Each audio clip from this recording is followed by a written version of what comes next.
I am cursed. I am cursed. And now, so are you. All you really need to know, and what you really need to understand, is that in South Asia, we know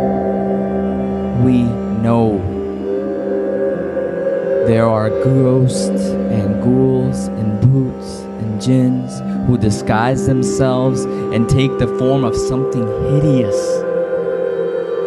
or someone familiar. Walls, town, and port, refuge from death, gray sea where breaks, the wind all sleeps. In the plain is born a sound. It is the breathing of the night. It roars like a soul that a flame always follows. The higher voice seems a shiver. Of a leaping dwarf, it is the gallop. He flees, he springs, then in cadence, on one foot dances at the end of a stream. The murmur approaches, the echo repeats it. It is like the bell of a cursed convent, like a crowd sound that thunders and rolls and sometimes crumbles and sometimes swells. God, the sepulchral voice of the jinns, what noise they make. Mouths are not only for kissing. Put your books down, said your wisdom teeth. Detach your lips from anyone else's. It's time to learn something new. And yes, this is going to hurt. You scheduled your teeth extraction surgery for a mid-September morning. You were at home with your family. Stumbling downstairs, you paused in the kitchen, observing your father's immobile silhouette, which blocked the projection screen of the house's oversized television. Around his still form, you could see the glow of a bright blue sky and a billowing plume of smoke.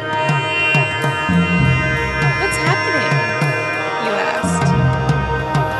We have to go to the doctor. There was an accident, he said, turning slowly to face you. Someone crashed a plane into the World Trade Center. The body.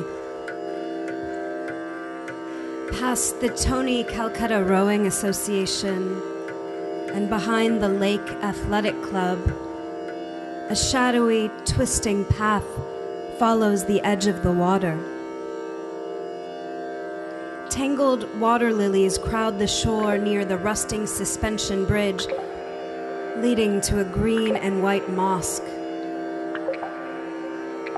A sign reads, "Prayer Hall, no immoral acts." Stumbling down to the muddy bank, I come across a brightly dressed statue of a god standing beneath a tree, his head ripped off.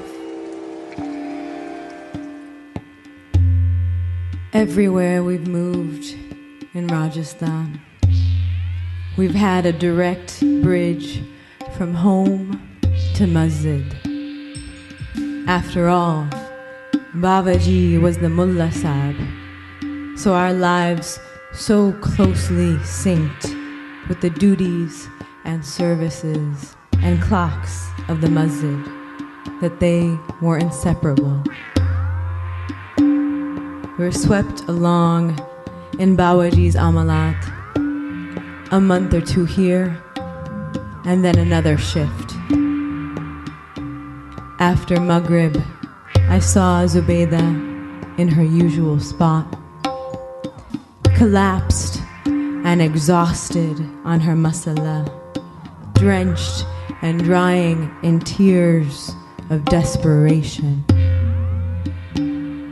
Ever since that night in Bundi, even though she narrowly escaped being strangled to death by whatever evil spirit visited her, some still clutched at her throat.